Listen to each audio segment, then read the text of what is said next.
Former President Donald Trump has once again ignited controversy with a sexist attack on Vice President Kamala Harris. Trump, using his platform Truth Social, shared a post insinuating Harris slept her way to the top. This post, originally from a supporter, drew immediate condemnation. Critics argue it's a new low even for Trump. This incident has reignited the debate about Trump's treatment of women. It raises serious questions about his fitness for office. This isn't the first time Trump has made such derogatory remarks. He has a long history of making similar comments about women, particularly his female opponents. His targets have included Hillary Clinton, Carly Fiorina, and Elizabeth Warren. Trump's supporters often dismiss these comments as jokes. However, critics argue they reveal a disturbing pattern of misogyny. They believe this behavior is unacceptable for someone seeking the highest office. The post itself was deeply offensive and factually baseless.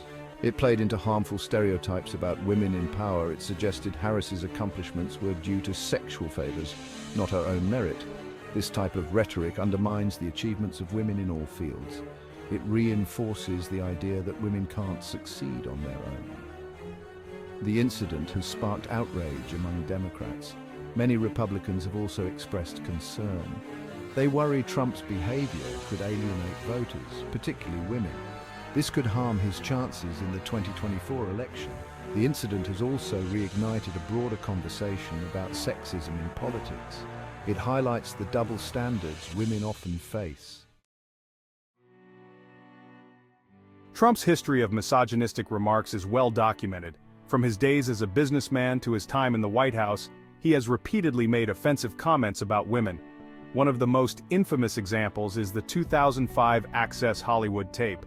In it, Trump bragged about groping and kissing women without their consent.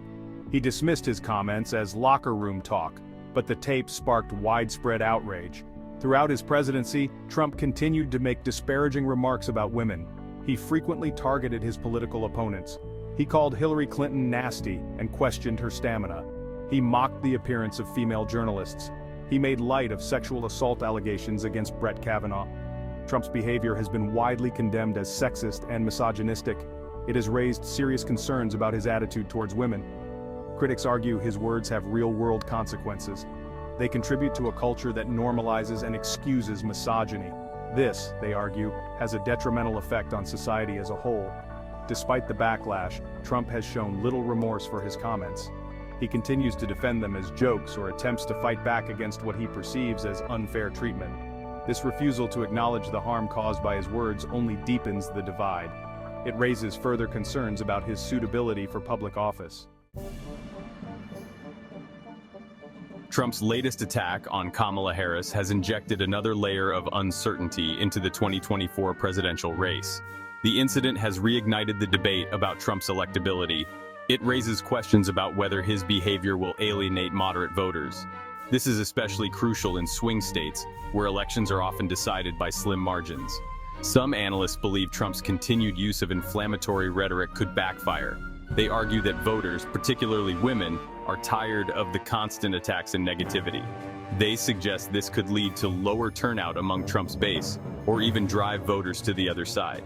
However, others argue that Trump's core supporters are unlikely to be swayed. They point out that Trump has a long history of weathering scandals. His supporters often view his willingness to break norms as a sign of strength. They believe his attacks on Harris will only energize his base. The impact on the Republican Party is also unclear. Some Republicans have distanced themselves from Trump's remarks. They worry his behavior could hurt the party's chances in 2024. Others remain staunchly loyal. They defend Trump's right to free speech. This division within the party could have significant implications for the upcoming election. Trump's attack on Kamala Harris has drawn sharp criticism from Democrats. They have condemned his comments as sexist, offensive, and dangerous. Many have called for Republicans to denounce Trump's behavior. They argue that silence is complicity. They believe it's crucial for leaders to speak out against misogyny. The reaction from Republicans has been more muted. Some have criticized Trump's remarks. They have expressed concern about the impact on the party's image. However, many have remained silent or defended Trump. They argue that his comments are taken out of context. They believe he's being held to a different standard than Democrats. This division highlights the challenge facing the Republican Party. Trump remains a popular figure among the base. but his behavior alienates moderate voters. Republican leaders are caught in a difficult position. They must decide whether to condemn Trump's behavior or risk alienating his supporters. The incident has also sparked a broader conversation about the role of social media in politics. Critics argue that platforms like Truth Social allow for the spread of misinformation and hate speech. They believe these platforms should be held accountable for the content they host. They call for stricter regulations to prevent the spread of harmful content.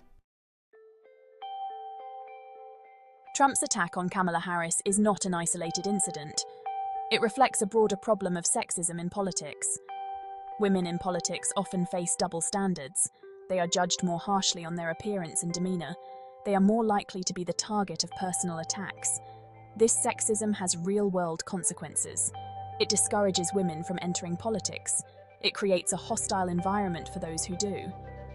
It undermines the voices and contributions of women in leadership positions. Addressing this problem requires a collective effort. Political parties need to create more inclusive environments. They need to support and promote female candidates. The media needs to hold all candidates to the same standards. They need to avoid perpetuating gender stereotypes. Voters need to reject candidates who engage in sexist or misogynistic behavior. Creating a more equitable political landscape is essential for a healthy democracy. It ensures that all voices are heard and represented. It allows for a diversity of perspectives and experiences to shape policy decisions. It strengthens our democracy by making it more representative and responsive to the needs of all citizens.